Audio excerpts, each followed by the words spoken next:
al eterno femenino, itinerario narrativo y dramático de una mujer de palabras. Imparte la doctora Lauret Godínez, especialista en bibliografía, paleografía, crítica textual y de literatura e investigadora del Instituto de Investigación Bibliográfica de la UNAM. Si bien su ámbito de interés se ha centrado en la cultura escrita de la Edad Media de la época virreinal, también se ha apasionado por la obra narrativa de Rosario Castellanos, en particular de Valoncanán, sobre la que ha publicado varios estudios y trabajos junto con Alejandro Higashi en la edición escrita Genética de la novela. Le damos la palabra a Eduardo Vázquez Martí, coordinador ejecutivo del Colegio San Ildefonso. Muchas gracias, Rocío. Hola, buenas noches a todas y a todos. Un gusto, Lauret, tenerte aquí. Qué bueno que ya llegaste. Siempre hay algo heroico en llegar hasta el Colegio de San Ildefonso, así que pues lo agradecemos mucho, pero también siempre es un placer llegar a él. Yo lo sé porque llego cada día y siempre que entro a este recinto me da gusto estar en él. Recientemente inauguramos la exposición de Rosario Castellanos, que ustedes pueden visitar en el Colegio de San Ildefonso. Y esta exposición ha sido construida por un diálogo colectivo, por un diálogo entre diferentes puntos de vista, a partir de un mismo acervo.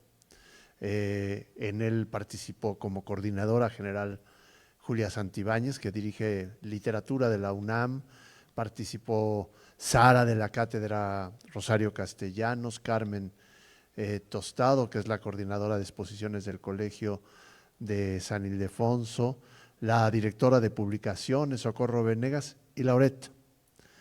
Y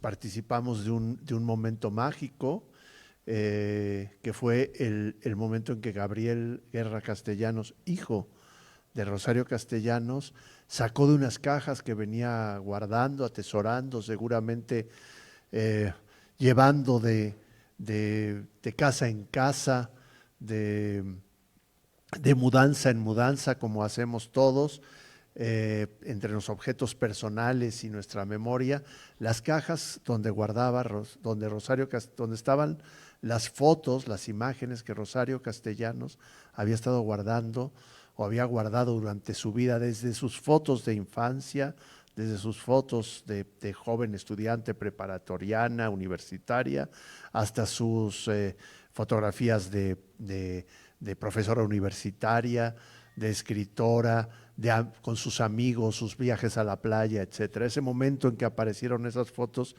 y prácticamente las fuimos descubriendo ante nuestros ojos, fue un momento que compartimos con Lauret. Y a partir de ese momento, pues hemos mantenido una conversación y yo le pedí que por favor nos dirigiera unas palabras hoy, que nos compartiera la reflexión que acompañado a ella como lectora de Rosario Castellanos, como especialista y también como mujer y como parte de este proceso creativo que se resuelve museológicamente en una exposición. A mí me da mucho gusto, yo he conocido a Lauret por este proyecto y no quería dejar de darle las gracias, de felicitarla por su trabajo y de agradecerle el esfuerzo por estar aquí, que es el mismo de todos ustedes por llegar hoy hasta acá. Así que muchas gracias, Lauret, y tienes la palabra. Bienvenida al Colegio de San Ildefonso.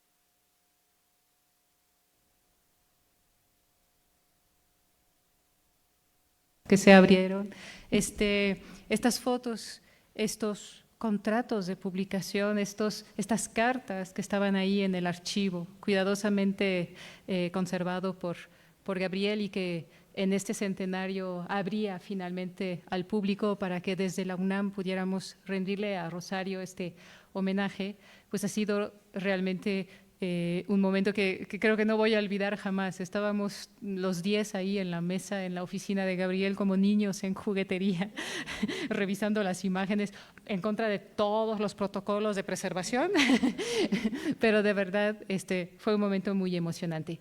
Y parte de los hallazgos de los que vengo a hablar un poco aquí en este trabajo mío, tiene que ver con ese momento mágico del descubrimiento del archivo. Debo decirles también que, como lo saben mis colegas y amigos que están aquí, lo mío inicialmente es la Edad Media, ¿no? Llegué aquí al Colegio de México para hacer mi tesis que hice, después de la licenciatura también sobre siglo XV, pero en el 2004, y un poco ya interesados en esa cuestión de la edición crítica y de la crítica genética, recibimos una llamada, uno de mis colegas del Colegio de México y yo, para hacer la edición crítica de Balún Canán, que había sido la única mujer escogida para tener una edición crítica genética en la colección de archivos. Y Elena Poniatowska, muy linda, dice, yo sé hacer prólogos, pero de edición crítica genética no sé nada, ¿no? Necesito la ayuda de especialistas, ¿no? Entonces, mi amor por la cuestión de la crítica textual desde la Edad Media, que bien que hace falta, ¿no? Todos los medievalistas, incluso los virreinalistas lo sabemos, en realidad fue lo que me llevó hacia Balún Canán de Rosario Castellanos. Y a partir de allí fue de verdad un deslumbramiento. Descubrir, no solo en Balún Canán, sino en toda la obra de Rosario, un perfil de mujer escritora y académica que finalmente es el perfil que tenemos todas las mujeres académicas que, al contrario de Matilde Casanova, decidimos hacer academia, tener hijos, darle de cenar al marido y tener que hacer todo en las 24 horas que tiene el día. Y de allí, digamos, esa concepción de la maravilla que me ha seguido desde hace más de 20 años y la razón por la que me atrevo a venirles el día de hoy a hablar de Rosario Castellanos y en particular, por supuesto, de la prosa de ficción y del teatro, que es lo que más he estudiado. Debo decirles también que lo que les vengo a compartir el día de hoy es una versión, digamos, para conferencia de un capítulo que acabo de entregar para el libro que se publicará en la Universidad Nacional Autónoma de México para celebrar el centenario. Ese libro lo hemos llamado Ese Minuto Único y Eterno, un verso maravilloso de Misterios Gozosos, y que es justamente una manera de rendirle tributo tanto como, digamos, mujer mexicana, escritora mexicana, poeta, narradora, ensayista y, por supuesto, una mujer institucional en cualquiera de los ámbitos en los que desarrolló su quehacer. Y de allí que haya escogido, por supuesto, la cuestión de la prosa para venir a compartirles el día de hoy. Muchas gracias. No voy a hacer más short. Y ya empiezo. Por supuesto, preguntas, dudas, todo lo que quieran. Al final, yo quisiera que eso se convierta, por supuesto, en un verdadero diálogo y que si no han leído todavía la obra de prosa de ficción o la obra ensayística o narrativa o poética de Rosario, esta charla vaya como infundiéndole la ansia de conseguir, aunque sea las obras completas, que digamos, esperemos que a raíz del centenario se vuelvan a publicar, se vuelvan a ser más completas, ¿no? Ya que se han rescatado algunos textos extra. Y bueno, empiezo. En La Tierra de en Medio, lo que podemos considerar su último poemario que vio la luz en la compilación de 1972, Poesía no eres tú, sin duda el texto más conocido y que todos seguramente habrán oído mencionar en algún momento es Autorretrato, una prueba fehaciente de la capacidad de Rosario Castellanos de reírse de sí misma. Pero si bien por lo general lo que se menciona son los versos despiadados que dedica a su aspecto y los estragos del paso del tiempo y la mirada implacable sobre su papel de madre, me parece importante subrayar que sobre su oficio de escritora, Rosario menciona en el poema lo siguiente: escribo este poema y otros, y otros. Hablo desde una cátedra. Colaboro en revistas de mi especialidad y un día a la semana publico en un periódico. Esta culminación de su ars poética evidencia, por ende, la importancia que cobra para Rosario Castellanos la poesía. Dice, escribo este poema. La poesía, el primer resquicio por el cual se fue dando a conocer.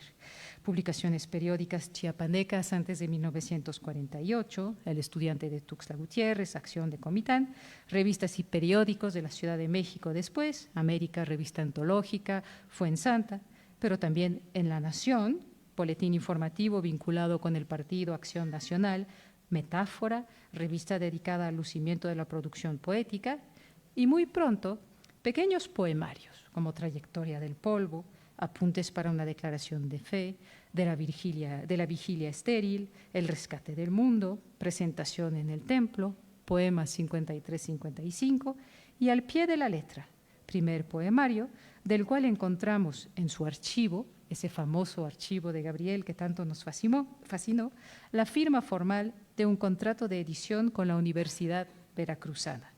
Ese poemario, seguido inmediatamente por Lívida Luz en 1960, y luego 9 largos años, dominados por su actividad como narradora, ensayista y trabajadora universitaria, docente y funcionaria, hasta la publicación de Materia Memorable y finalmente la recopilación Poesía no eres tú, que incluye En la Terra del Medio.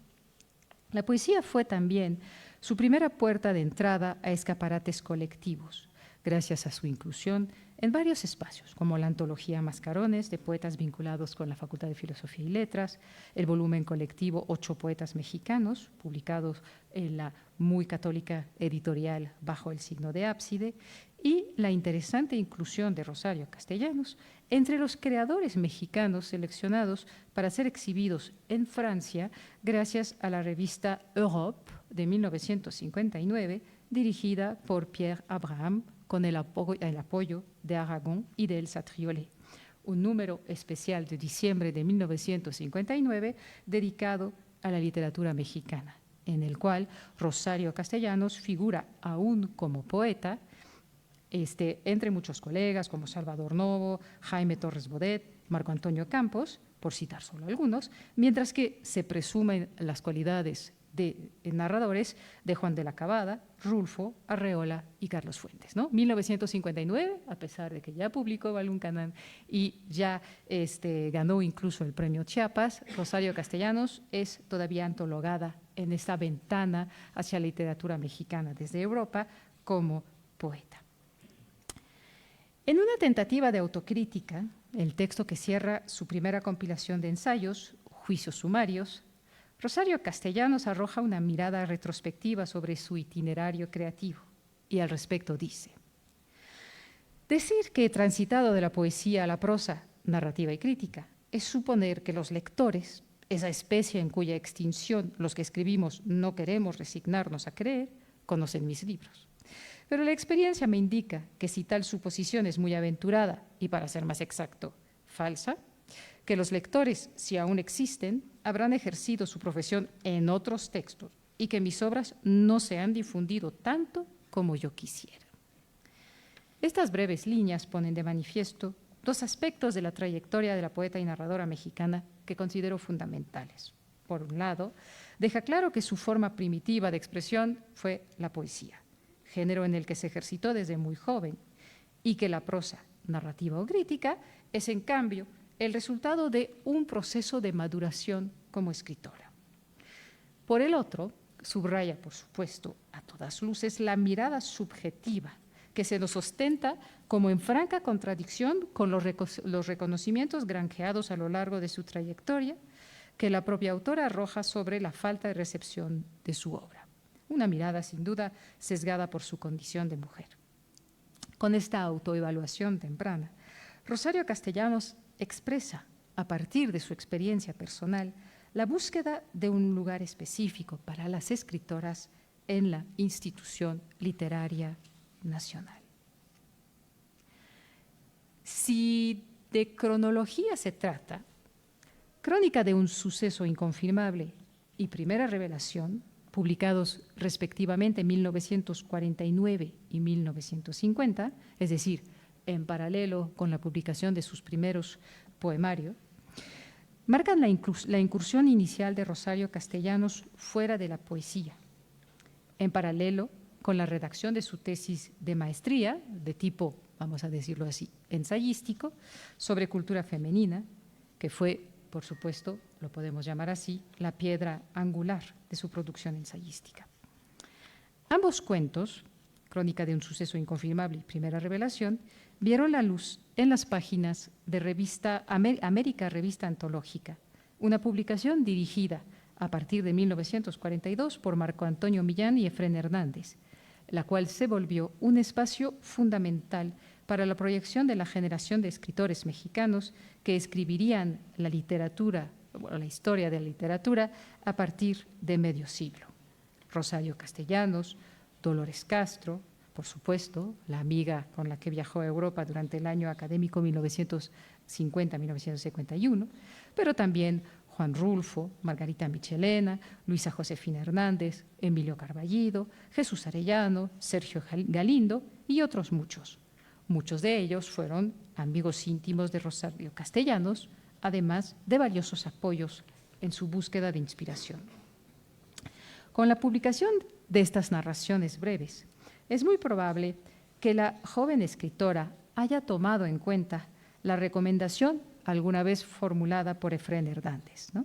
Ante la perspectiva confesada por la joven Rosario de ponerse a escribir una novela, en una carta de 1948, Efrén Hernández, siempre atento, siempre lleno de cortesía y de ganas de apoyar a las jóvenes generaciones, le comentaba que sería bueno que probara más bien con, cito, géneros incluso más dificultosos, pero que, de no resultar bien, pues todo puede ser, no constituyera un vano derroche de tan largo esfuerzo, ¿no? Aconsejándole, más que una novela, empezar publicando cuentos.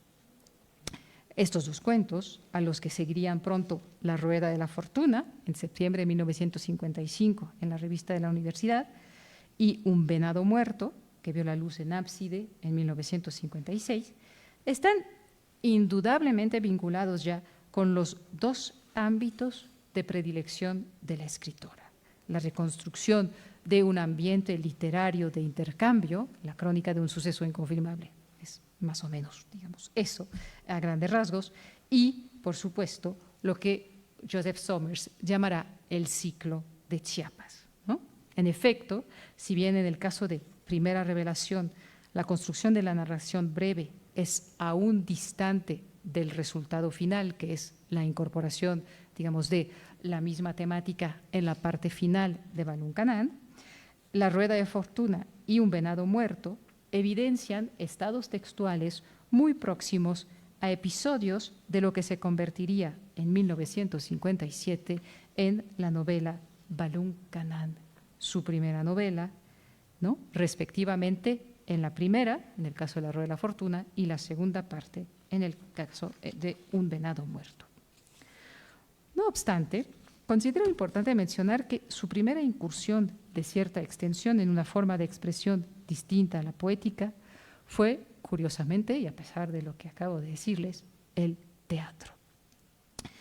Como una especie de premonición, sus primeros textos de crítica conservados que se publicaron en la revista tuscleña El Estudiante fueron sobre el teatro griego.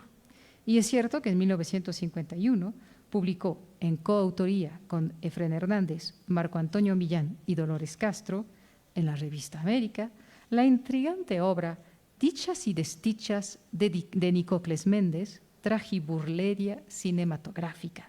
Un texto a caballo entre un guión cinematográfico y una obra de teatro. Fue tan compleja la adscripción a un género específico que el texto de Las dichas y desdichas de Nicocles Méndez, esta tragiburleria cinematográfica, que había sido inicialmente concebida por el cuarteto para ser encarnado por el famoso actor Mario Moreno Cantinflas, resultó, digamos, ser una especie de callejón sin salida que no pasó del estado de guión. Recientemente, para los que están interesados, fue rescatado por Alejandro Toledo, ¿no? La parte interesante también es que en el índice de la revista, Dichas y desdichas de Nicocles Méndez figura como ensayo crítica, es decir, en el rubro en el que clasificaban los textos de la revista, está bajo el rubro de ensayo crítica. Así, Tablero de Damas es el nombre que va a escoger Rosario para su primer intento en solitario, un intento claramente orientado hacia la proyección de una realidad femenina, ¿no? No dice tablero de personas humanas, dice claramente tablero de damas. Su gestación fue compleja, incluso dolorosa, si acordamos crédito a lo que Rosario Castellanos narra en las sucesivas cartas a Efrén Hernández, a la sazón director de la revista América, en cuyas páginas la obra vería la luz en 1952. Cito: «Hago todo lo que extremadamente se califica como escritura. Me siento ante la máquina de escribir, coloco un papel, oprimo las teclas, agrupo letras, junto palabras, pero lo que me resulta de toda esta serie de movimientos mecánicos no es precisamente escritura. Es estupidez y tontería y deseo de sacar sangre de una pared que no tiene nada que dar. Terminé a base de eso la obra teatral, pero la convicción de que valía la pena hacerla me había abandonado mucho antes, y se nota este abandono en cada una de las páginas, frías, inhábiles, torpes, pesadas, sin sentido. A pesar de todo, intentaré nuevas cosas ahí. La volveré a hacer de nuevo y la estaré haciendo indefinidamente hasta que tenga yo la necesidad inexcusable de hacer otra cosa y de hacerla bien. Insisto en el valor de la práctica y de la adquisición del oficio. Es una manera de disimular la falta de contenido, el vacío en el que me estoy debatiendo». Así se sentía Rosario con su obra de teatro. La obra se publicó con el subtítulo de Pieza en un acto en junio de 1952 en la revista América, con una dedicatoria a Luisa Josefina Hernández, ella sí, dramaturga confirmada. Se trata de un texto relativamente breve, aunque extenso para el formato tradicional de la revista, 34 páginas. Pone en escena a varios personajes, como la poetisa Matilde Casanova, secretaria, y su secretaria, soltera, y su secretaria, la ex poetisa, Victoria Benavides, que volverán a aparecer las dos en el cuento Álbum de Familia del volumen homónimo. Si creemos a Eduardo Mejías en el epílogo de su edición de Rito de Iniciación, de la que hablaremos más tarde, aparecen también en el capítulo 9 de esta novela Rito de Iniciación, estos personajes. Lo más interesante es que a la mitad de la obra se cierra y abre el telón y empieza lo que se denomina acto segundo, que acorde con la semiótica teatral para las poetisas invitadas, Teresa, Eunice y Esperanza, se cifra además en un cambio de ropa. Un poco más adelante inicia el acto tercero con el mismo telón de fondo, pero un salto en el tiempo, pues la acción tiene lugar en la mañana del día siguiente. Era una obra en un acto. El cierre de la obra se concentra en un diálogo no exento de afecto entre Matilde y Aurora, quien se ofrece gentilmente a ocupar el lugar de Victoria, la secretaria que se acaba de marchar. Ante el potencial de la joven poeta, Matilde, bajo cuyo personaje se esconde confesadamente la poeta Gabriela Mistral, a quien Rosario Castellanos y Dolores efectivamente conocieron en un encuentro en Veracruz que dejó como recuerdo una sentida carta a la poeta, firmada por las dos, le recomienda seguir escribiendo a pesar de sus miedos, si bien le advierte que la vocación del escritor es incompatible con la maternidad y una vida de familia. Aurora le dice a Matilde: «Usted tenía razón, tengo miedo, mucho miedo, me siento tan sola, tan desorientada. Yo también quisiera ser feliz». «¿Cómo?». «Pues como todas, casarme, tener hijos. Serías una escritora mediocre, pero una mala esposa y una peor madre». Matilde termina diciéndole: «No busques salidas falsas, estás cogida en la trampa, bien cogida. Tendrás que escribir, te guste o no, quieras o no. Tendrás que estar sola para escribir». Aurora, una vida tan austera me horroriza, temo enloquecer. Y Matilde, tú temes lo que te aconsejo porque me ves a mí y te imaginas que toda la vejez, todo el dolor, toda la resignación se me vinieron de golpe y que mi lealtad ha sido una conquista repentina y te sientes incapaz de asumir esa tarea, pero no ha sido así. Cada renunciación te fortalece, cada fidelidad te confirma. Día por día, minuto a minuto, pasa el tiempo y va el agua a la piedra. Este tema del pleno desarrollo de la mujer escritora, que será una punta de lanza tanto en la ensayística de Rosario Castellanos como en su poesía y narrativa a partir de 1965, está aquí ya esbozado, aunque le fue forzoso a la escritora reconocer los defectos de este primer intento de escribir teatro. En una entrevista que le hiciera Rhoda Dipfic en el marco de su investigación para la tesis de maestría, Rosario Castellanos apunta al respecto de Tablera de Damas, que fue de cierta manera el resultado de sus experimentos con otras formas de expresión y que eligió el teatro debido a la amistad que la unía con los dramaturgos, ellos sí consumados, Emilio Carballido, Sergio Magaña y Luisa Josefina Hernández. Rosario reconoció que no pudo responder a las expectativas de sus compañeros. Dice, la obra salió mal desarrollada. La escribí como si alguien me estuviera amenazando con una pistola. Su argumento pudiera haber sido interesante, pero el diálogo no funcionaba. Los personajes no se conjugaban uno con otro.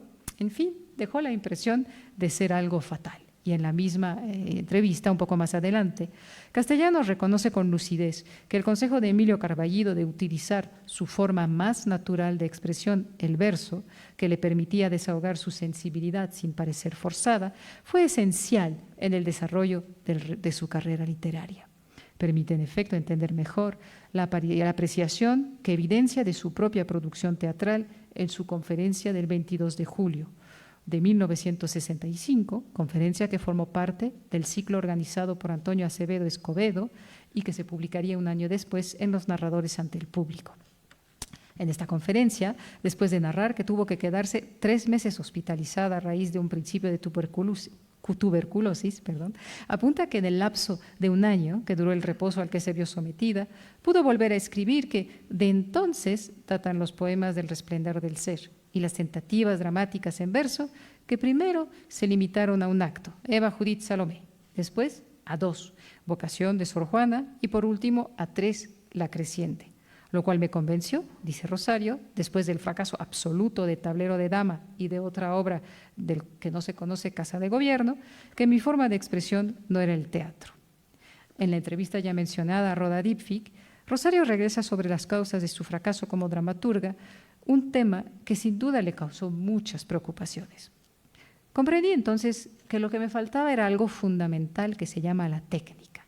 Afortunadamente uno puede adquirirla. Existen reglas que podemos llamar recetas, que sirven para resolver problemas cuya aplicación, por más insignificante que sea, es necesaria para que una obra funcione.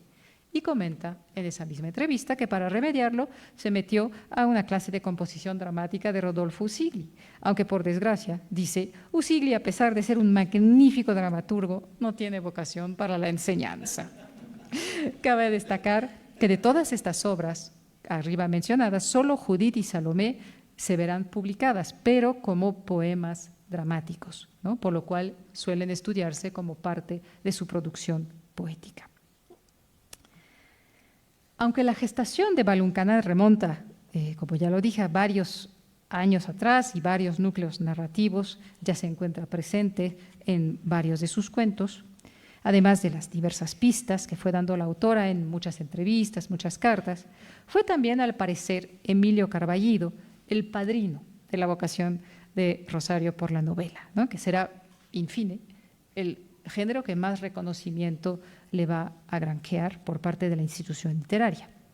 En la mayoría de las entrevistas y conferencias que tratan en su trayectoria de escritora, cuenta la anécdota, la escritora cuenta muchas anécdotas, pero a mí me gusta mucho la versión que le cuenta a Rhoda Dipfic, porque es una entrevista que se dio así como en plan amigas, ¿no? Rhoda Dipfic llegó de Estados Unidos a hacer la tesis con Rosario, bueno, a estudiar, digamos, en la carrera, era alumna de Rosario, le dijo, voy a hacer una tesis y le voy a llamar Rosario Castellanos, premiada y odiada, ¿no? Entonces, así se llama, en efecto, la tesis de Roda Dyvik, y la primera parte del primer larguísimo capítulo es esa entrevista. Y entonces, como están como en plan cuatachas, pues de verdad es muy interesante y es una de las entrevistas menos conocidas de Rosario Castellanos, que espero que se consulte mucho más porque da información muy interesante. Está en TESIUNAM, la pueden encontrar sin ningún problema.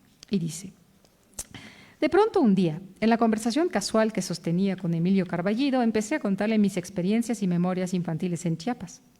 Antes de que terminara, me interrumpió diciéndome, no sigas hablando de esto, escríbelo, porque tú tienes hecha una novela y todavía no lo sabes.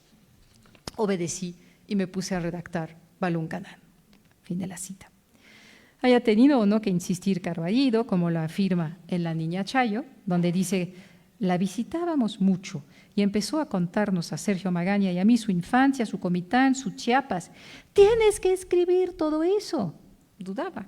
La insistencia nuestra fue mucha.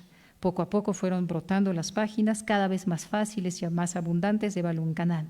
Eso era muy notable, verla abordar una nueva faceta de sí misma, primero con pasmo y algún miedo, para después adueñarse, gozarla, aplicarla con abundancia. De ese famoso texto, El Niño Chayo, que se publicó en el Homenaje Nacional de 1995. Lo cierto es que Rosario Castellanos tenía, con todas esas narraciones acumuladas, material de sobra para su novela. En Los narradores ante el público, la autora confiesa que con este trabajo de anagnórisis fue cobrando conciencia de cuál había sido la vida en la que había transcurrido mi infancia, dice Rosario, de cuál era la clase a la que hasta entonces había pertenecido y de que el problema indígena, en el que jamás me detuve a pensar, demandaba ahora no solo mi atención intelectual, sino una actitud moral. En la misma época, revela Emanuel Carballo, en una entrevista que se publicaría en Los Protagonistas de la Literatura Mexicana, la clave de composición de su novela. A la novela llegué recordando sucesos de mi infancia, así sin darme cuenta ni principio a Baluncanán, sin una idea general del conjunto, dejándome llevar por el fluir de los recuerdos. Después, los sucesos se fueron ordenando alrededor de un mismo tema. La patente carga autobiográfica, sin embargo, sería matizada por la propia autora, quien a todos aquellos que se figuran que todo escrito, por ficticio que parezca, es de algún modo autobiográfico, que cada palabra está proporcionando una clave para penetrar en la intimidad del autor, para adivinar las circunstancias en las que ha sido usada, responde que no es así, porque el autor ha renunciado a sí mismo para obedecer a leyes más generales que las de su individualidad, que son las del orden de la composición literaria y las del idioma. Y es así porque aun cuando trate, dice Rosario, deliberadamente de narrar una experiencia que le ha acontecido, la deformación profesional le obliga a deformar los hechos, no para que sean verdaderos, sino para que parezcan verosímiles.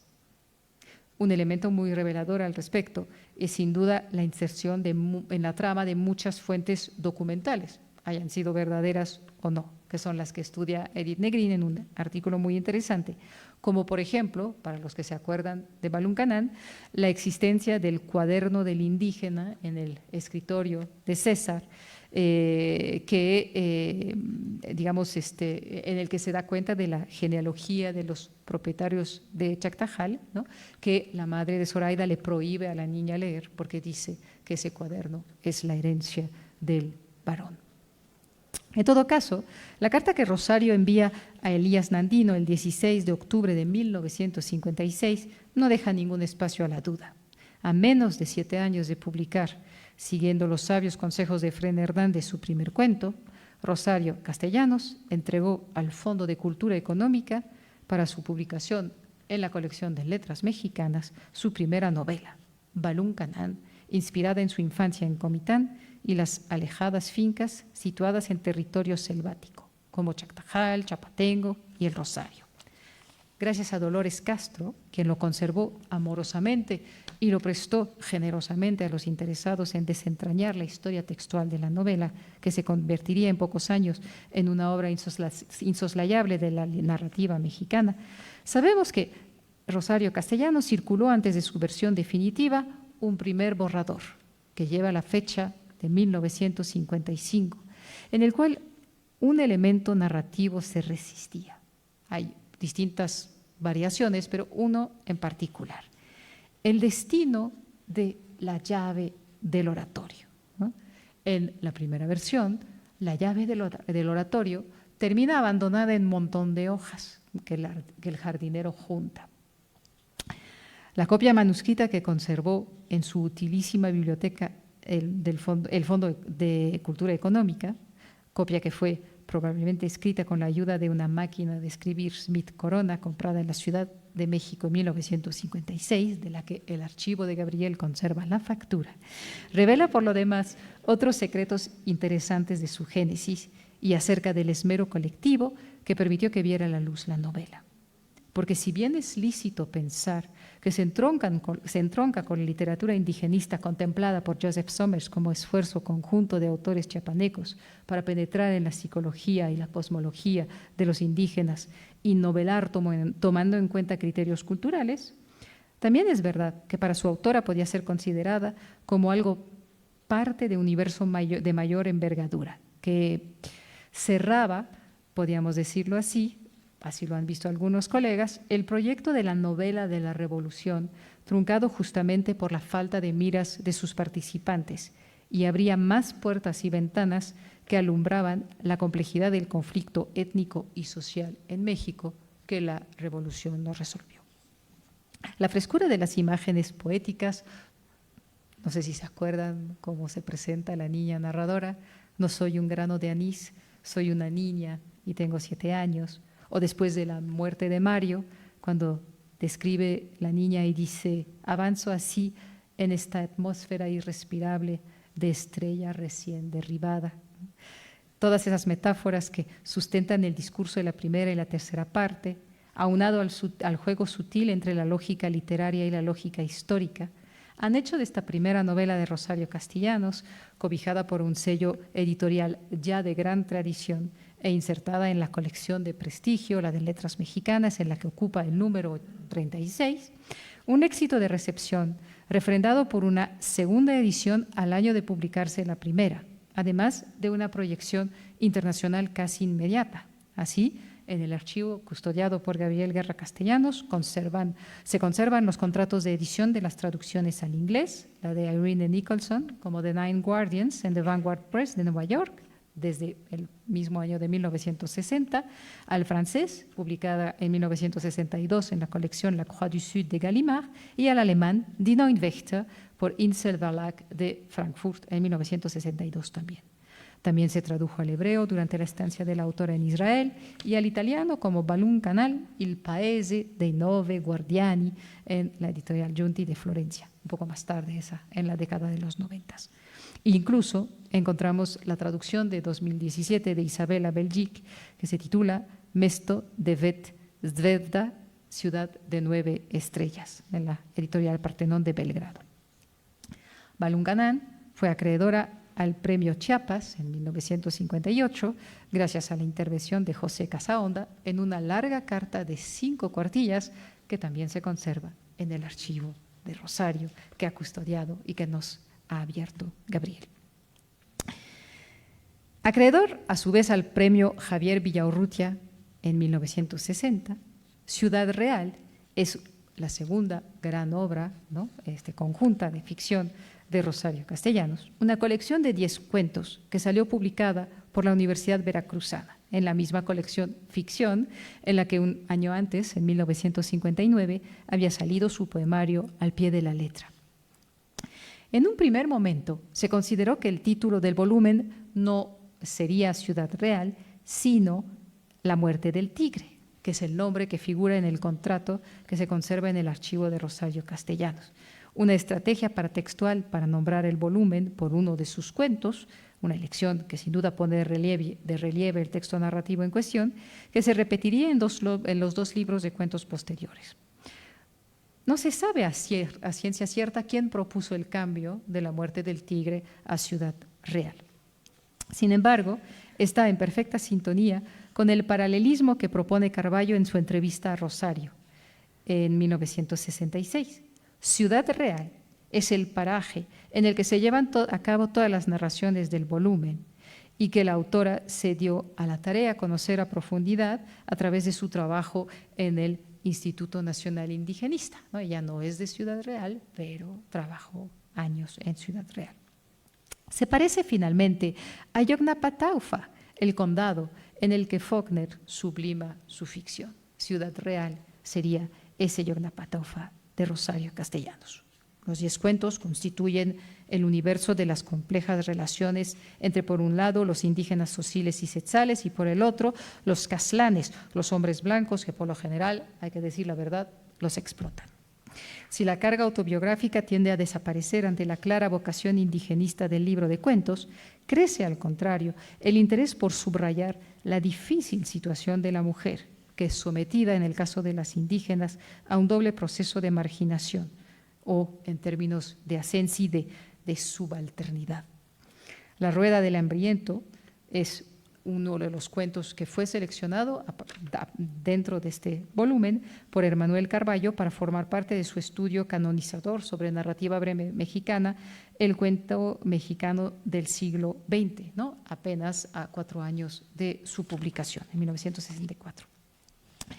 Si es legítimo considerar que Ciudad Real parte del intento de Rosario Castellanos de dar testimonio de la situación de explotación en la que han vivido los indígenas, tzetzales, sociles, y a la vez de entender su cosmogonía, de la manera que aceptó trabajar en el Instituto Nacional Indigenista sin cobrar sueldo, porque quiso compensar lo que su familia había hecho explotando a generaciones de indígenas, Oficio de Tinieblas, su siguiente novela, de 1962, añade a este propósito el hecho de ser considerada por su propia autora una narración extensa, cuidadosamente construida alrededor de 3 grandes temas: las complejas relaciones entre ladinos e indígenas y más particularmente el impacto sobre estas de las reformas cardenistas, la maternidad frustrada y la situación de la mujer en general.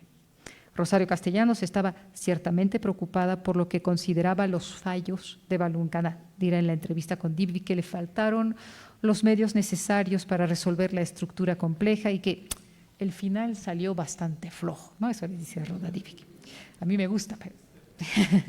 Distintas fuentes evidencian que la redacción de Oficio de Tinieblas fue un proceso mucho más dilatado. De hecho, sabemos por la carta a Elías Nandino en el 56 que ya lleva las primeras 200 cuartillas de Oficio de Tinieblas y todavía no se publica Baluncanán, ¿no? Y que el resultado de ese proceso fue un texto en el que se mezclan explícitamente el mito y la historia, situando por lo demás anacrónicamente la narración de una crónica decimonónica en la época del cardenismo.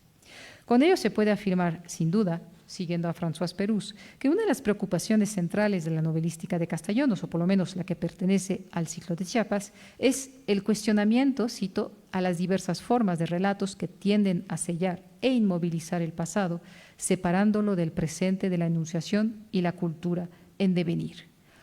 Lo interesante de esta novela para la ubicación, digamos, de la producción de la prosa narrativa de Rosario Castellanos en la cultura escrita mexicana, es que fue uno de los 6 títulos que publicó en su año de estreno la editorial Joaquín Mortiz, dirigida por el hasta entonces gerente editorial y creador de la colección de letras mexicanas, Enrique Díaz Canedo, una empresa que contó con el respaldo económico de editores catalanes Víctor Seix y Carlos Barral. En el archivo encontramos una foto hermosa de Rosario con Carlos Barral.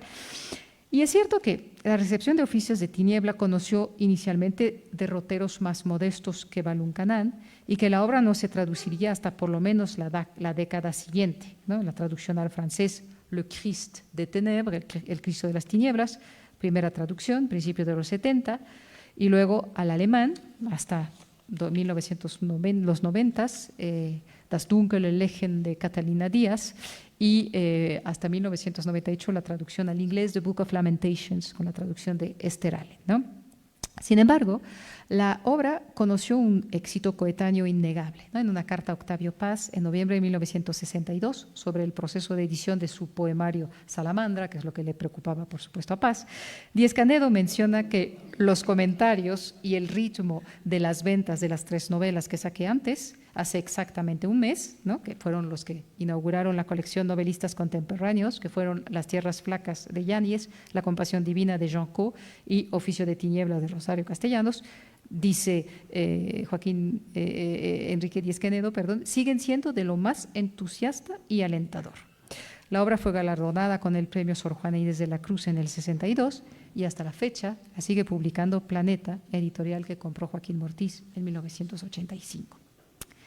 La siguiente obra de narrativa de Rosario Castellano es Los Convidados de Agosto, un conjunto de 4 cuentos que siguen recreando el asfixiante ambiente de la provincia sureña y sus códigos inquebrantables, pero se da la tarea analizar el impacto que éste tiene en la vida de sus mujeres. Sus protagonistas son todas aquí blancas, ¿no? Ya la cuestión del indigenismo desaparece de cierta manera, pero no la vida compleja y asfixiante de las mujeres de esta provincia del sur. Como bien lo nota Emanuel Carballo, en este libro los personajes no reflejan ya diferencias, disensos étnicos, y el realismo con el que están construidos no excluye que se entreveren hechos certificados con acontecimientos posibles. Además, subraya Carballo, la autora se comporta respecto a sus criaturas con modestia, las deja actuar, pensar y sentir con cierta independencia. Fin de la cita. Por supuesto, no están del todo ausentes las referencias autobiográficas. Así, por ejemplo, Las amistades efímeras tiene como protagonista una narradora joven que experimenta la fugacidad de las conexiones amistosas y la imposibilidad final de escribir, tarea a la que se acaba de dedicar durante toda la narración. Curiosamente, una foto del archivo de Rosario Castellanos da en el clavo de la identificación autobiográfica del cuento, al tener en el reverso de la fotografía de una joven con una dedicatoria rebosante de afecto y abajo con la letra de Rosario, la mención, la que firma, lo dedica a Chayito y dice Angelina, y dice abajo con letra de Rosario, Gertrudis, de las amistades efímeras. ¿No? Pero tanto Vals Capricho, Los Convidados de Agosto y El Viudo Román ponen en escena a protagonistas abocadas a un destino adverso, la soltería, que las convierte en el eslabón más débil de la cadena. Curiosamente, ese leitmotiv que recorre el conjunto de cuentos ya no representa un conflicto para la adaptación del Viudo Román al cine, bajo el título del Secreto de Romelia, en el que Bussy Cortés se interesa más en el motivo de la venganza y sus inesperados efectos positivos en la vida de Romelia, ¿no? Acaban de pasar la semana pasada, ¿no? La película de Bussy Cortés, ojalá la hayan podido ver. Es una película muy interesante, pero por supuesto no rescata ni la mitad de lo cruel que es El Viudo Román. Dedicado a Manuel Quijano, amigo médico de Rosario y de cierta manera su salvador en momentos difíciles, Los Convidados de Agosto marca sin duda un distanciamiento con respecto a temas indigenistas, como si ya estuviera de cierta manera saldada la deuda a la que ya hizo referencia Rosario Castellanos. Y marca también el inicio de una nueva narradora, bien implantada en los medios académicos e intelectuales de la Ciudad de México, la narradora de Álbum de Familia. En Cartas Marcadas, la escritora da a la pregunta sobre el parecido entre Álbum de Familia y Ciudad Real y Los Convidados de Agosto una enigmática respuesta. Primero, explica que escribió una novela que no se publicó y que se llama Rito de Iniciación, en la que se proponía abandonar el tema indigenista que tenía casi todo lo que había escrito para enfocar un nuevo aspecto de la realidad que está mucho más, dice Rosario, mucho más próximo a mí actualmente, aunque no tan próximo para que ella hubiera cuajado un texto definitivo. Quería abordar, continúa Rosario, el descubrimiento de una vocación intelectual, más concretamente de una vocación literaria, un tema que la ha preocupado mucho y sobre el que ha insistido a través de cuentos y obras de teatro. Añade que Álbum de Familia se compone de un conjunto de relatos, entre los cuales uno es la elección de una manera de vivir para realizar una vocación literaria y que forzosamente los protagonistas tienen que ser de ciudad porque son bastante sofisticados intelectualmente. Eso dice García Flores.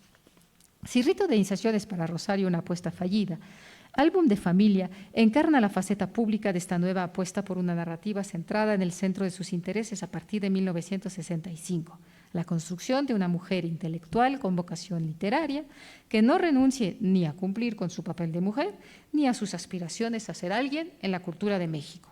Álbum de familia, que repite la apuesta de los convidados de agosto de tomar para el conjunto el nombre de uno de los 4 cuentos.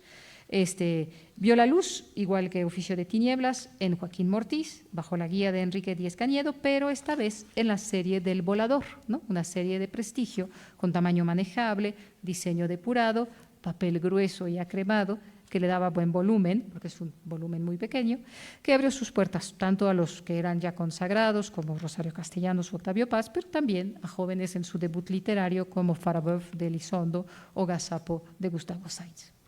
Ese libro lo dedicó a Raúl Ortiz, su gran amigo y compañero en la búsqueda de otro modo de ser humano y libre, para retomar este verso de Meditación en el umbral.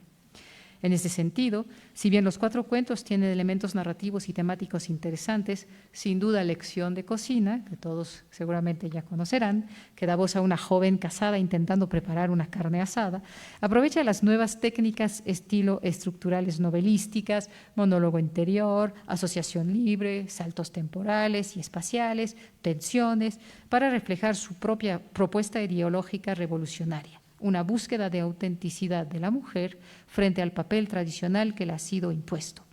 En cuanto a álbum de familia, sin duda se eligió también como título del libro porque se da testimonio de una historia familiar, donde la familia es un mosaico de mujeres mexicanas vistas por una mujer escritora. Es también, curiosamente, el título del 9º capítulo de Rito de Iniciación, por las razones evidentes que ya mencioné, remitiendo al epílogo de Eduardo Mejía en su edición de Rito de Iniciación. La falta en el original manuscrito de la novela póstuma de las páginas correspondientes a este capítulo parecen evidenciar que fue extraído para su publicación como cuento, como narrativa breve. Esta idea se ve además apuntalada por el testimonio de la propia Rosario en una entrevista de Luis Adolfo Domínguez que se publica en 1969 en la Revista de Bellas Artes. De la novela contó que salió un poco al aventón y que se vio muy afectada por las influencias últimas que estaba recibiendo de mis novelas anteriores. Y creo, dijo finalmente Rosario, que se salvarían de esa novela que tiene 10 capítulos, si acaso 2, ¿no? Parece que Álbum de Familia fue uno de esos capítulos rescatados con forma de cuento. ¿Por qué Rosario Castellanos autocensuró Rito de Iniciación y decidió retirarla de la editorial donde la había entregado para su publicación? Seguirá siendo un misterio. A Luis Adolfo Domínguez, en esa entrevista ya mencionada, le comentó que era por considerarla un acto fallido y menciona que la considera una novela muy pedante. Otro rumor es que Arnaldo Orfila, a quien Rosario apoyó en el polémico episodio de Los hijos de Sánchez y quien fundó en 1966 la nueva editorial Siglo XXI, donde saldría Rito de Iniciación, habría sugerido a Rosario Castellanos unos cambios que le hiciera dudar de su trabajo. El hecho es que, como bien lo recuerda Eduardo Mejía en un correo a la Gaceta del Fondo de Cultura Económica en réplica a una nota de Elba Macías titulada Vitalidad editorial de Rosario Castellanos, cuando buscó la novela, le preguntó al editor Martí Soler y este le comentó que la autora recogió el manuscrito y la editorial conservó poco tiempo las galeras, entonces en linotipo. Hasta la fecha no he podido ver el mecanograma porque no estaba en el archivo de Gabriel, pero sí la libreta original en la que redactó la versión inicial arriba mencionada, entrecortada a veces por entradas datadas de una especie de diario. La novela tiene una carga confesadamente autobiográfica y, por supuesto, el tema del papel de la mujer en la sociedad sigue siendo el eje vertebrador y soslayable, muy en la línea de sobrecultura femenina.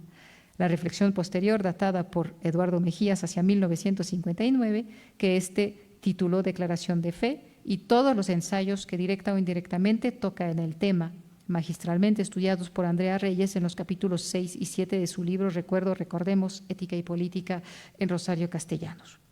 Pero Rito de Iniciación era ante todo, en palabras de la autora, el descubrimiento de una vocación intelectual, más concretamente de una vocación literaria, una vocación para la cual tuvo que absolverse de sus orígenes, amigos y compañeros escritores, y solo así lograr, como bien lo dice Cecilia, un segundo nacimiento el que no se debió a la conjunción fortuita de casualidades ni a un choque ciego de instintos de esa especie a la que no pertenezco sino por la sangre, ni a las invocaciones del hambre ajena, sino que es mío, el que puede imputárseme como responsabilidad, exigírseme como tarea y reclamárseme como juramento. Terminando la novela en boca de Cecilia con esa frase contundente: ah, yo quiero nacer perfecta, impecable, inmarcesible. Esperamos, por supuesto, el estudio de Claudia Maribel Domínguez sobre la relación intratextual entre Tablero de Damas, Álbum de Familia y esta última novela y la dinámica creativa de Rosario, que anuncia como un trabajo futuro en su libro, también muy recomendable, Rosario Castellanos, intelectual mexicana. Y finalmente, la última obra de Rosario que se publica a título póstumo, por las circunstancias que voy a mencionar, fue El Eterno Femenino, y regresamos al teatro. Pero ahora sí, bien. La invitación hecha por Julio Scherer a Rosario Castellanos de colaborar semanalmente en la página editorial de Excelsior la convirtió sin duda en punta de lanza para la reflexión sobre las condiciones de la mujer mexicana. Por ello, en 1970, Emma Teresa Armendáriz y el director de origen vasco naturalizado mexicano Rafael López Mearnau la invitaron a escribir una obra de teatro destinada a problematizar la condición de la mujer en un mundo condicionado por varones. Las reuniones semanales que tuvo para preparar el proyecto despertaron nuevamente su frustrado anhelo de dominar el lenguaje teatral, aunque ninguno de los esfuerzos había sido antes del todo satisfactorio, antes de su viaje en septiembre de 1971 a Israel. Es decir, que empieza a trabajar con la actriz y el dramaturgo, pero no da el texto por terminado. Después de meses muy frenéticos de instalación en la embajada, Rosario regresa a la obra y para agosto de 1972 parece tomar finalmente la forma que desea este encargo. Sin embargo, dado que está ocupando un puesto de representación pública en nombre de México, somete a Emilio Rabasa, amigo suyo y a la sazón secretario de Relaciones Exteriores, el manuscrito. Y Rabasa le dice, o le recomienda más bien, espera para publicarlo, porque puede, de cierta manera, herir algunas susceptibilidades. Por ello, Rosario Castellanos no pudo presenciar, dada su prematura muerte en agosto de 1974, ni la publicación de la obra, con prólogo de su amigo Raúl Ortiz en el Fondo de Cultura Económica en 1975, ni su estreno en el Teatro Hidalgo, con una producción a cargo de Manolo Fábregas, la dirección de Rafael López Mearnau y la escenografía de Julio Prieto. Bajo el lema combativo de la risa ha acabado siempre más túneles que las lágrimas, El Eterno Femenino es una obra en 3 actos, es así, desde el principio, así dicho, que inicia con la presentación en un salón de belleza ubicado en colonia de clase media de la Ciudad de México de un aparato que induce sueños mientras seca el pelo. Lo estrena, porque así lo decide la dueña del salón, Lupita, una joven a punto de casarse. Empieza a soñar una vida común de mujer sufrida, abnegada y devota, de la que termina despertando como una pesadilla. Después sueña con toda una galería de personajes históricos, desde Eva hasta la Adelita, y sus respectivas parejas, desgranando formas distintas de relaciones. Y tras un cortocircuito que deja fuera de servicio la máquina, una peluca es la que va a hacer oficio de vórtex para convertirse en entrevistadora, visitando círculos sociales muy distintos. La obra, a la vez jocosa y reflexiva, denuncia la dominación del patriarcado y apela a una liberación, sublimando su esencia, que Juan Ventura propuso llamar no feminista, sino feminiana, es decir, en la que está presente una reflexión sobre la mujer, pero sin declarar militancia ni activismo. Una visión, sin duda, cuya vigencia y certinidad nos permite el día de hoy considerarla como una escritora feminista. Este último retoño de su creación en prosa cierra con broche de oro la trayectoria de Rosario Castellano, primero poeta, luego narradora y ensayista, y después de intentarlo sin descanso, también finalmente dramaturga consumada. Muchas gracias.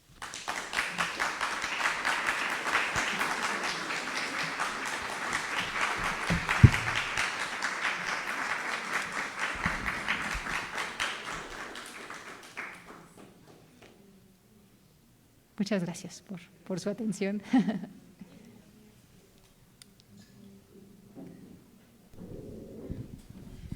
¿Habrá preguntas o comentarios del público que quieran tener?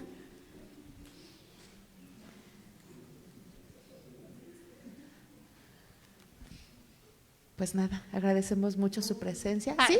Perfecto, permítame.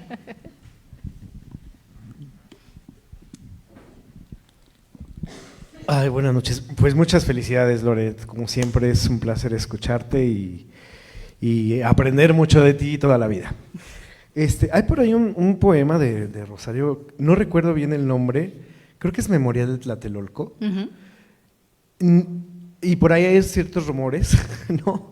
De que por eso pues la mandaron porque fue en el 68, creo que fue poquito después de la matanza de los estudiantes, después la mandan como una especie de exilio a Israel, ¿no? ¿Tú qué crees que hay detrás de esto? ¿Es cierto o no?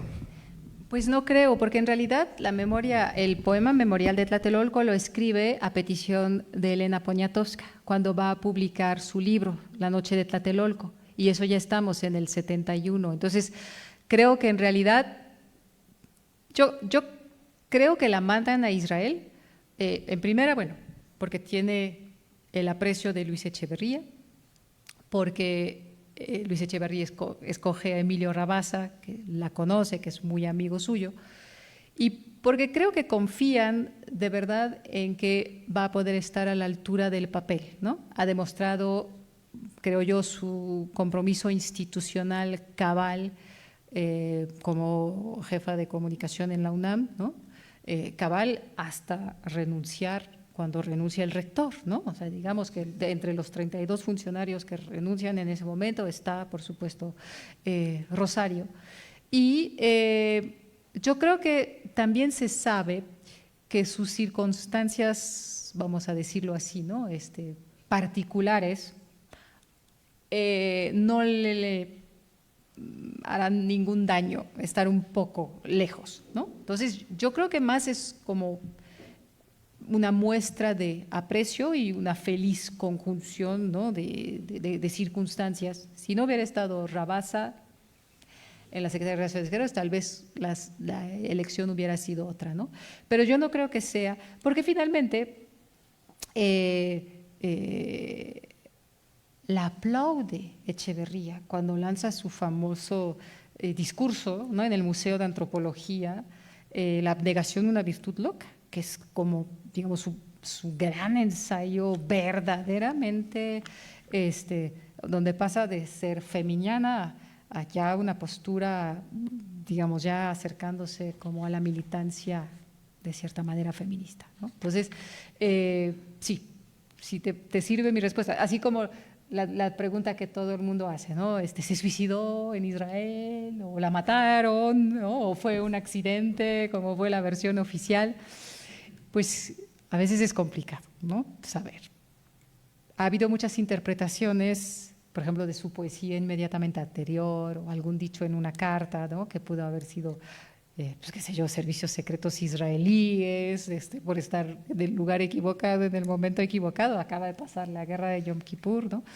Pero los que analizaron para este libro, Diego Alcázar fue al archivo de la Secretaría de Relaciones Exteriores y después de rascarle mucho, porque no es tan sencillo, pues encontró los expedientes. Y la verdad, el expediente que manda, ¿no? Como embajadora sobre la situación de Israel es un expediente impecable, ¿no? O sea, parece más historiadora que literaria, ¿no? Literata en este caso. Entonces, Raúl Ortiz, que era muy su amigo y que tuve la fortuna de conocer y de hablar tardes enteras, o sea, no me iba a pasar la hora, ya decía, ya tengo que ir a mi casa de Tlalpan, vivía en la Condesa. Era justamente el que decía, ¿no? Él recibe la llamada del hospital en la que le avisan que ha muerto Rosario, porque era su mejor amigo y fue después su albacea, ¿no? Y a pesar de, era interesantísimo escucharlo contar, ¿no? Cómo le llevaba la llamada, le decía un momento, y la llamada lo conectaban de Israel vía París, vía Madrid, vía Nueva York, vía México, porque todavía en los años 70, ¿no? Las comunicaciones no había WhatsApp, pues.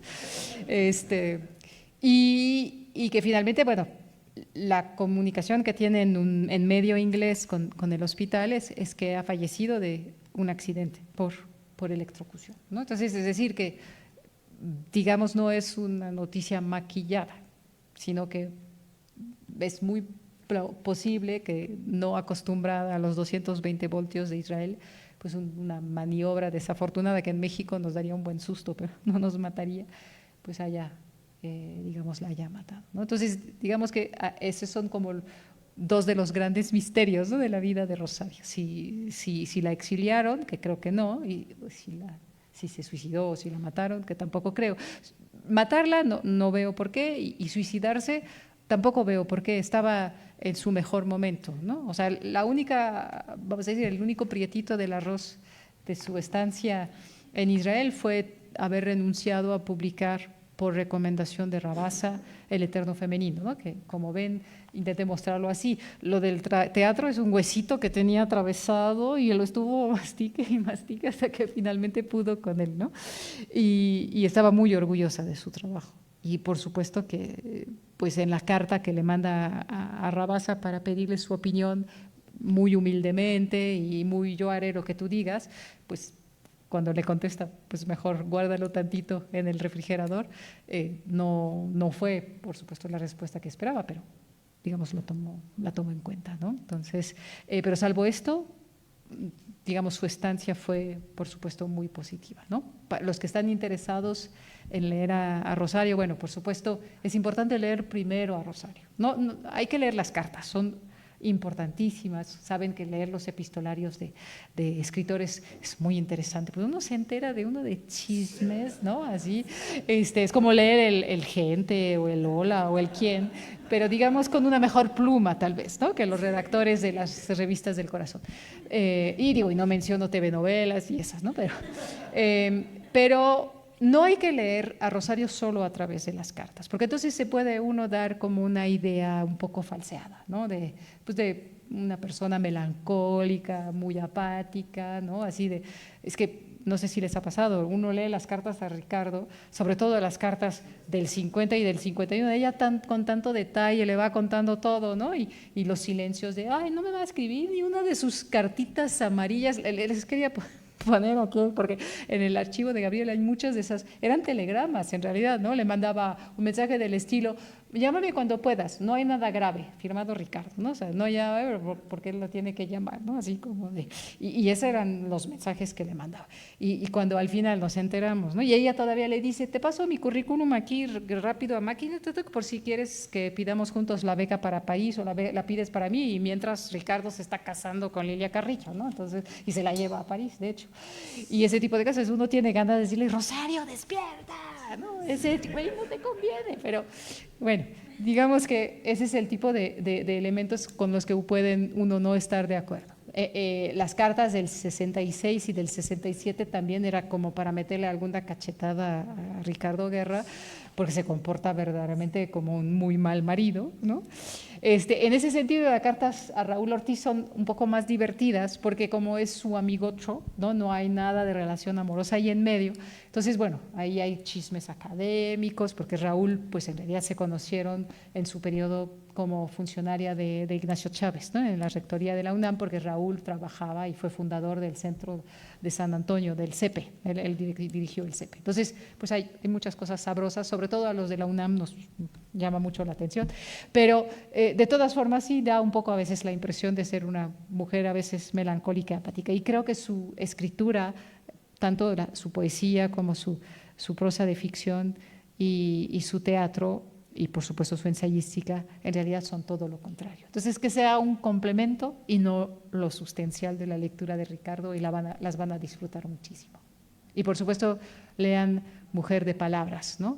Bueno, Balún Canán, sí, pero eso es descontado. Yo ya espero por lo menos que saliendo de aquí vayan a conseguir sus programas. El Fondo de Cultura acaba de publicar una nueva edición de Balún Canán que tiene un cubrepolvo idéntico a la primera edición. Bueno, el papel es más chafa, pero porque el problema de Balún Canán es que tenía la imagen de la niña con su nana en el cubrepolvo de la primera y la segunda edición. Entonces, todas las bibliotecas, por lo general, cuando encuadernan para proteger los libros, les quitan el cubrepolvo. Entonces, pues en muchas bibliotecas era imposible encontrar esa viñeta.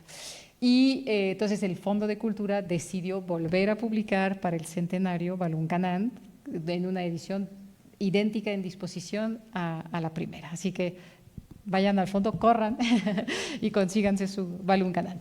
Pero la ensayística de Rosario Castellanos, la que editó, ¿no?, en 3 tomos primero en Conaculta, que ya no se encuentran, pero los nuevos tomos que acaba de publicar la UNAM con el fondo de Mujer de Palabras, no tienen tampoco desperdicio. Es, digamos, una gran Rosario en todo su esplendor, ¿no? Así que bueno. Muchas gracias. ¿Más dudas, preguntas? Tenemos una pregunta muy de redes sociales de Carla Herrera del Valle. Uh-huh. ¿Rosario se consideraba indigenista? Rosario, digamos que no niega, ¿no?, su necesidad de escribir sobre los indígenas. Y se inscribe en lo que desde afuera, desde Estados Unidos, Joseph Somers va a ver como el ciclo de Chiapas, porque no está sola, ¿no? Hay otros autores que en ese momento están escribiendo sobre Balún Canán. Ella lo considera como una escritura de deuda. Dice, me di cuenta, así de sopetón, que yo había vivido del lado equivocado, había vivido del lado de los explotadores, ¿no? Le llega esta anagnórisis por diversas fuentes, ¿no? La primera sería, por ejemplo, que primera fuente interesantísima, cuando va a ver a Gertrudis, creo que se llama también Duby, ¿no?, que es con la que vivió después su cargadora, María Escandón, y que le dice, tanto tiempo, tú tan letrada, tienes a María y ni siquiera le enseñaste a leer, ¿no? Y entonces así como de chirrión, pues no lo había pensado, ¿no? O sea, para mí era normal tener una cargadora y explotar, ¿no?, de cierta manera esa cargadora, no era una par intelectual. Ese le puede mucho. Pero ella dice, ¿no?, cuando habla de la escritura de rito de iniciación, pues justamente habla de ya no quería hacer una novela indigenista, ¿no? Entonces, de cierta manera, esa consideración hace que ella misma, ¿no?, en cierto momento se haya ubicado en esa categoría, ¿no?, de escritora indigenista. Pero es un tema que ella, vamos a decirlo así, va abandonado pasito a pasito, ¿no? O sea, ya Los Convidados de Agosto es un primer intento, ¿no?, de cierta manera, de salirse del indigenismo como tal, porque las mujeres, Romelia, Gertrudis Avendaño, etcétera, son todas mujeres blancas. Ya no está el conflicto, ¿no?, de la explotación, sino otros conflictos, no menos graves, pero por lo menos la cuestión de la relación entre ladinos y indígenas no está ahí como un tema presente, ¿no?, o por lo menos dominante. Y ya en Álbum de Familia,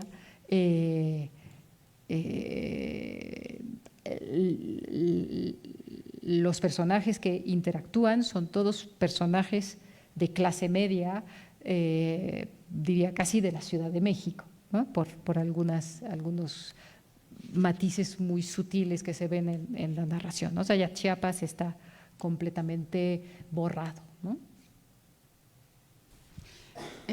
Loret, muchísimas gracias por este erudito recorrido por la obra de Rosario Castellanos. La verdad es que fue un deleite escucharte, pero me gustaría, desde tu punto de vista, preguntarte ¿cuál piensas que es la obra de Rosario Castellanos que es como más representativa de sus grandes motivos en la escritura, desde tu punto de vista? Bueno, soy completamente parcial, ¿no? Pero lo que puedo decir es que ese primer intento que fue Balún Canán ya lo tiene todo. O sea, ya lo tiene todo, porque finalmente la postura que toma Rosario, ¿no?, con respecto a ser mujer en Chiapas, ser mujer en México, es una postura, digamos, que se enfrenta de cierta manera, viendo como una injusticia, ¿no? Esa idea tradicional que la herencia es para el varón, el cuaderno con la historia de la familia es para el varón, los comentarios que aparecen a lo largo de la novela, ¿no? de palabras de Zoraida, ¿no? O sea, que se muera uno, pero que me lleve a mí, pero que no se lleve al varón, ¿no? Y bueno, digamos, en muchas entrevistas Rosario insiste sobre hecho, ¿no? Que fue una niña que vivió toda su infancia con esta, digo, a partir de los 8 años, pues, ¿no? Con esa idea, bueno, la infancia antes de los 8, con la competencia, ¿no? Que no podía ganar, con su hermano que había nacido varón. Y después de los 8, con la culpa, ¿no? De que ella había seguido viva y el otro, el heredero natural, había fallecido. Entonces, creo que Balún Canán, de cierta manera, ya tiene en gérmenes, pero lo expresa de una manera muy ligera, ¿no? Es una novela, como les decía, muy poética. Las figuras poéticas abundan a lo largo de la novela. Un bonito ejercicio. Siempre he dicho, no he tenido tesistas que lo quieran hacer, pero hacer un catálogo de metonimias y metáforas de Balún Canán sería interesantísimo. Y sin embargo ya están ahí esbozados esos temas, las relaciones complicadas con los indígenas, la cuestión de la explotación, el no reconocimiento de la rebeldía, ¿no? Que es la parte central, la parte 2, ¿no? De Balún Canán es un poco eso, cuando ya deja de ser una narradora niña, mucho menos poética, pero que por supuesto trata de esos temas de adulto, que tienen que ver también ya lo que viene después en Los Convidados de Agosto, o sea, el personaje de Matilde, por ejemplo, ¿no? Y su relación con Ernesto, el desprecio por su condición de bastardo que la lleva, pues, a abortar, ese tipo de cosas que veremos después en los Convidados de Agosto, es otro de los temas también muy importantes. Entonces, yo considero que, curiosamente, su primera novela ya lo concentraba todo, ¿no? Pero bueno, esa es mi historia personal con Balún Canán. En realidad, es interesantísimo ver cuánto escribió en tan pocos años, ¿no? Es muy importante. Lo único que nos faltaría, creo yo, y espero que mis colegas que han trabajado la poesía para el libro que hemos preparado, como Diana del Ángel y Diego, pues estén trabajando ya, ahora sí, una poesía completa de Rosario Castellanos, porque presentación en el templo, por ejemplo, Rosario lo olvida por completo. En Poesía no eres tú, no está presentación en el templo. Hay varios poemas que publicó en revistas que tampoco fueron recopilados y pues sería muy bueno, ¿no? Ese es, por ejemplo, uno de los temas que valdría la pena trabajar, ¿no? Y sé que en Chiapas están trabajando en la recuperación de sus ensayos tempranos en revistas chiapanecas, ¿no? O sea, antes del 48, por ejemplo, que es otro de los temas importantes.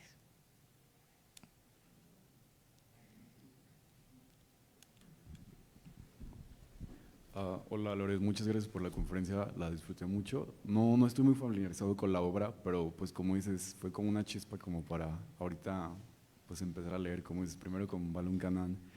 Me interesaba preguntarte sobre Rosario y el tema del feminismo. Al final mencionabas que el eterno femenino no llegaba como a llamar a la militancia, que se quedaba en feminiana, ¿era la palabra que usabas? Bueno, así lo llama Ventura. Pero Okay. justo Ventura dice, Rosario es feminiana hasta el eterno femenino. Okay. Y el eterno femenino ya es como donde, de cierta manera, plantea ya una mirada como más militante hacia el patriarcado. Y te quería preguntar también, cómo ella, cómo conciliaba, por así decirlo, esta vida que tenía, que dices que llevaba como la doble vida de la academia, pero también la esposa y la madre, con pues todas las vivencias que tiene como ser mujer y que se van viendo pues en sus obras. Lo hacía como todas nosotras, ¿no? Nos levantamos a las 4 de la mañana a trabajar para las 6 levantar todo y empezar a preparar el desayuno. Una cosa que me llamó mucho la atención y que estuvo muy padre cuando vino Gabriel la primera vez cuando se inauguró la exposición, y dijo, mi madre se encerraba todos los días religiosamente después de la comida y se metía a su estudio y empezaba tac, tac, tac, tac, tac, ¿no? A teclear en la máquina de escribir. Y entonces, una vez que dejaba de teclear, entonces sabía que podía entrar, que antes no valía la pena, ¿no? Ni me iba a prestar atención.